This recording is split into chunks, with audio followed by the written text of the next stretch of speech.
เด็กน้อยเอากันผู้เฒ่ามีลูกเป็ดเป็นผู้ไข่ไก่เป็นผู้ฟักขี้กระดักขี้กระเดียมเป็นผู้เลี้ยงบุญสิได้แก่ไผ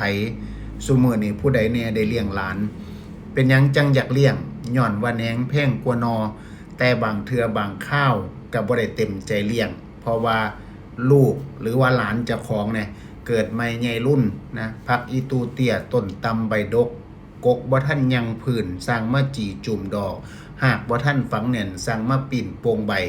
นะอยากได้เอาผัวเอาเมียพากันได้ลูกแล้วก็บ่มีเงินเลี้ยงเกียป้อนมามพากันลงกรุงเทพกรุงไทยก็เป็นภาระให้กับพ่อแม่พ่อใหญ่แม่ใหญ่เลี้ยงอยู่บ้าน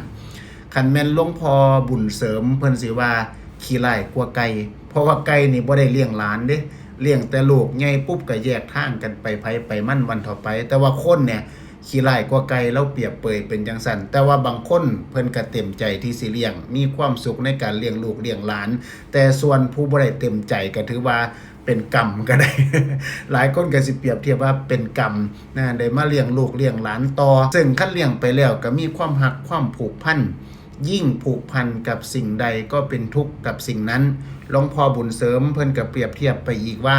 คันผู้ใดฮักหลายแพงหลาย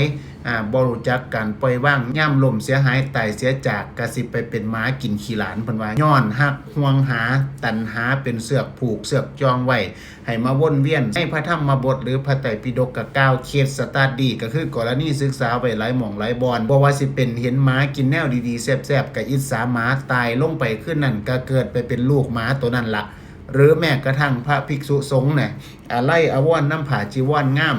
ตายปุ๊บเป็นเล่นเป็นไล่อยู่ในผาจีวรเห็นบ่นี่ล่ะจิตดวงสุดท้ายเป็นสิ่งที่ประคับประคองได้ยากฉะนั้นแล้วเป็ดเป็นผู้ไข่ลูกหลานไข่ไว้แล้วไก่เป็นผู้ฟักพ่อแม่เลี้ยงต่อขี้กระดักขี้กระเดียมเป็นผู้เลี้ยงบุญสิได้แก้ไผคันมันขำมันคูนมันก็มาตอบบุญแทนเฮานี่ล่ะเนาะธรรมดาถือว่าเป็นมาโดนมานานก็สิเป็นต่อๆไปแบบนี้ล่ะเด็กน้อยเอากันผู้เฒ่ามีลูกว่ากันไปแต่คันคุณพ่อคุณแม่ที่ติดตามคุณอ้นเบิงอยู่นี่คันแม่นได้เลี้ยงหลานก็อย่าผูกพันคักหลายหูจักปล่อยว่างเขามีชีวิตของเขาเองปล่อยให้เขาลิขิตเส้นทางเดินในการสร้างอนาคตบันต่อไปพอคันเฮาไปขีดให้ห่วงหาอาวรณ์อันสิคือจังหลวงพ่อบุญเสริมว่าตายไปเป็นหมากินขี้หลานต้องปล่อยว่างให้ได้ย่ำเฮาไปโลกหน้าเฮาต้องมีจิตของเจ้าของนี่คือจังสุภาษิตเพิ่นว่าจิตเตสังกิริเถทุกขติปาติกังขาถ้าจิตเศร้าหมองทุกขติเป็นที่ไป